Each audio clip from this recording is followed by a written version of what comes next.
a Democratic Party that fights harder for us too. I want you to look at every level of office around and support Democrats who actually fight, because those are the ones who can actually defeat Republicans.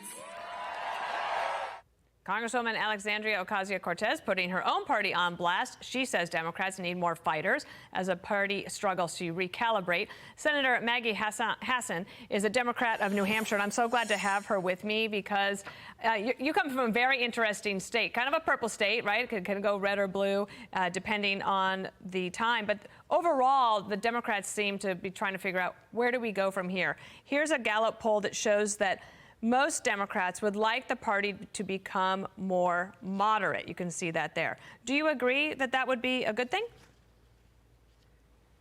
Look, I think Democrats just lost a pretty close election.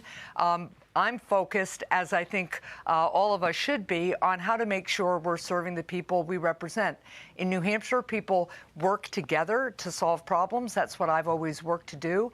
And of concern to them, as you know, is the ongoing fentanyl crisis that we have in this country, something that I worked on with President Trump in his first term, and I hope to continue to work with him on in this second term. And I'm the ranking member of something called the Joint Economic Committee, and we just put out a report that talks about how important it is for our nation's security as well as for its health that people get treatment for fentanyl addiction. And the major way they get treatment these days is through the Medicaid program, and that's why I'm raising attention to this report, because I want people to understand that if there are cuts to Medicaid, this life-saving treatment may very well go away for about 1 million Americans. And that's a real problem for our security as well as for our health. And people can read your entire point of view. You have an op-ed on FoxNews.com, which we appreciate you choosing FoxNews.com for that. Trump could be surrendering one of our strongest weapons in the fight against fentanyl, and that we must put politics aside to fight this crisis. But I want to ask you something, because if there are Medicaid cuts, if there are, it's not necessarily the case that this particular program could be on the chopping block, but it might be.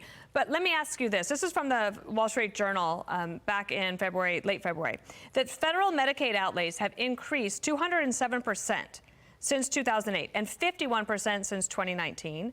The Medicaid spending as a share of federal outlays rose to 10% from 7% between 2007 and 2023, while the share of Social Security and Medicare remains stable. So there have been incredible increases in Medicaid. Do you think that there's no room for cuts there? Look, there is always room for more efficiency and for lowering health care costs so that and fighting fraud, waste, and abuse, too, right? So those are issues that we need to continue to work on. But let's be clear, we made a decision with the Affordable Care Act to increase the number of people who were covered by Medicaid, including people who have addiction or mental illness. I was governor of New Hampshire when Republicans and Democrats came together and passed the Medicaid expansion program, in large part because there were people who had addiction, who had mental illness, or who had other chronic illnesses who couldn't work because they were too sick but couldn't get health care, and they wanted to go back to work. So what we found was that when people could get health care through Medicaid, they could get the treatment they needed. In the case of fentanyl addiction, they could get sober, they could stay in recovery, they could go back to work, and then they would transition to private insurance. One of the things I want people to understand is that the Medicaid expansion program, which was what we enacted during the Affordable Care Act, that program can go away completely, will go away completely in about 10 states if even a small reduction in federal funding for it happens because of the way states wrote their Medicaid expansion laws.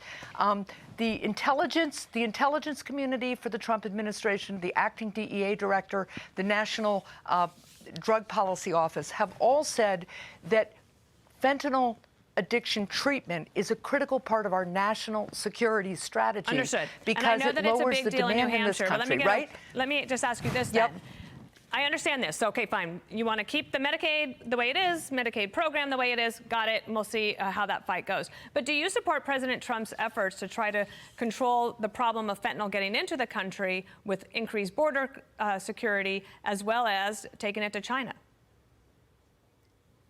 Oh, sure. I've actually traveled to China and confronted President Xi myself, along with a bipartisan delegation, telling him how many people were impacted because China wasn't doing its job in controlling the flow of precursor chemicals. He made some changes to their policy. We are still working to hold him accountable for the commitments he made. And I've also been on a number of bipartisan bills to strengthen border security, particularly the kind of technology that will help us detect more fentanyl, and adding agents at the border, but also the investigative agents who can work with our counterparts in Mexico and in other countries to go after the cartels from the inside out. It's really important. We got to destroy the cartels.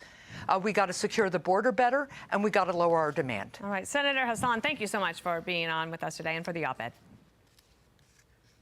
I really appreciate it.